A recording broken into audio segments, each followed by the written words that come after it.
नमस्कार दोस्तों, मैं रितेश शर्मा आप सभी का पुनः स्वागत करता हूं आपके अपने चैनल THRP ग्लोबल पर।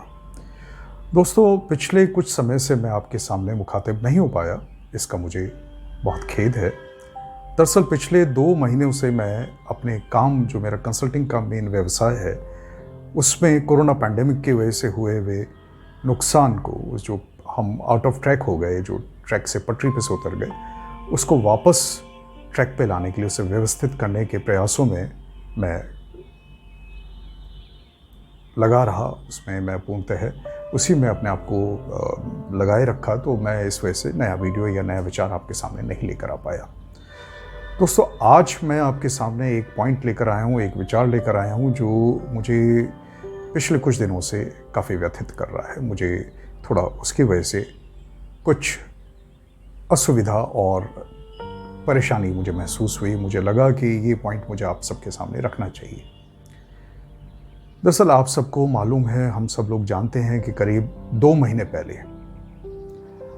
इन the month of March, April and May, हमारे देश ने, हमारे प्रिय भारत देश ने और हमारे भारतवासियों ने, हमारे भारतवासी भाई और बहनों ने एक अत्यंत भयावह और खौफनाक परिस्थितियों का सामना किया।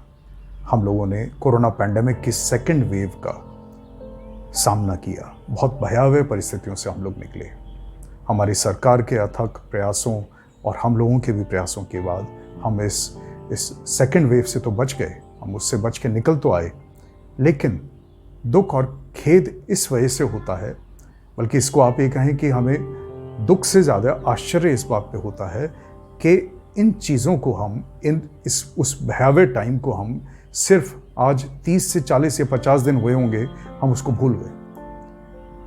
इतनी जल्दी हम उस खतरनाक टाइम को, उस भयावह समय को भूल जाएं, ये एक मुझे समझदारी की बात नहीं लगी। मुझे लगा कि इस पे मुझे आपके सामने आना चाहिए, मुझे इस टॉपिक पे आपसे बात करनी चाहिए।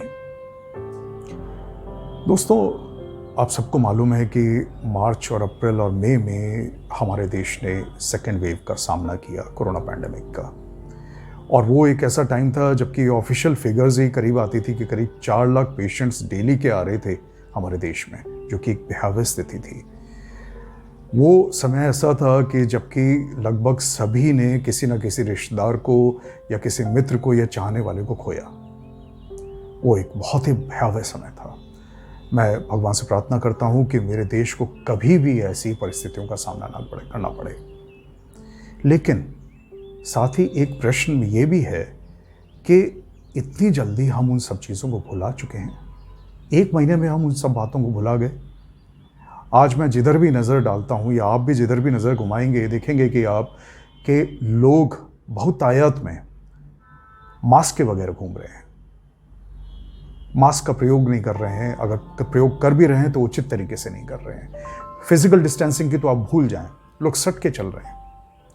हाथ वाथ धोना और बाकी जो कोरोना पैंडेमिक के जो प्रोटोकॉल्स हैं या जो उसके प्रिकॉशंस हैं, उसका पालन तो आप भूल ही जाएं कि लोग कर रहे हैं।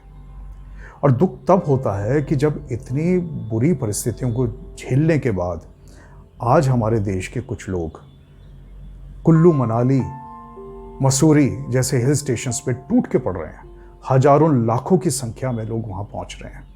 और पहुँचने के बाद अगर आप फोटोज़ देखें, मैं देख रहा था, अभी पीछे फ़ोटो देख रहा था, मुझे बड़ा ताजुब हो रहा था कि लोगों ने मास्क भी नहीं लगा रखे हैं, बिल्कुल सट के चल रहे हैं, अपने और अपने परिवार की जान को जोखिम में डाल रहे हैं। हो सकता था कि हमारे देश पर ये थर्ड वेव, जो डेल्टा प्लस वेरिएंट या कोई और वेरिएंट की थर्ड वेव ना आती, लेकिन ये लोग आ बैल मुझे मार के सिद्धांत पे काम करते हुए उसको न्योता दे रहे हैं। थर्ड वेव को, कोविड-19 या कोरोना पैंडेमिक की थर्ड वेव, या जो किसी भी कारण से आ सकती है, डेल्टा प्लस वेरिएंट हो या कोई और वेरिएंट जो आ जाए, उसको न्योता देते हुए घूम रहे हैं, खुला न्योता दे रहे हैं कि आइए, स्वागत कर रहे हैं उसका। अपने और अपने परिवार वालों की जान को जोखिम में डालते हुए घूम रहे हैं। ये कहाँ की समझदारी है? ये क्या आप गर्मी से बचाव कर रहे हैं, आप हिल स्टेशन पे मौज मस्ती कर रहे हैं, या आप क्या चाह रहे हैं? चलिए आप कीजिए, आप कोई बात नहीं, लेकिन आप कम से कम सावधानियों का तो का उन सावधानियों को तो ध्यान में रखिए, मास्क का प्रयोग कीजिए, उन सब सावधानियों को ध्यान में रखिए। पूरी की पूरी हमारी अर्थव्यवस्था चौपट हो गई। हमारे कितने लोग, हमारे कितने प्यारे देशवासी लोग इस समस्या से, इस बीमारी से आमना सामना हुआ, दो चार हुए, कितने लोग चले गए। फिर भी हम लोग सुधरने को तैयार नहीं हैं, हम लोग समझने को तैयार नहीं हैं। ये बड़ी दुर्भाग्यपूर्ण बात है। मैं आप सभी से आज फिर से हाथ जोड़ के गुजारिश करता हूँ, आप सबसे प्रार्थना करता हूँ कि इन भाइयों और बहनों को, इन भटके हुए भाइयों और बहनों को कृपया समझाने की कोशिश करें, क्योंकि इनकी ये हरकत हम सब के लिए खतरनाक साबित हो सकती है।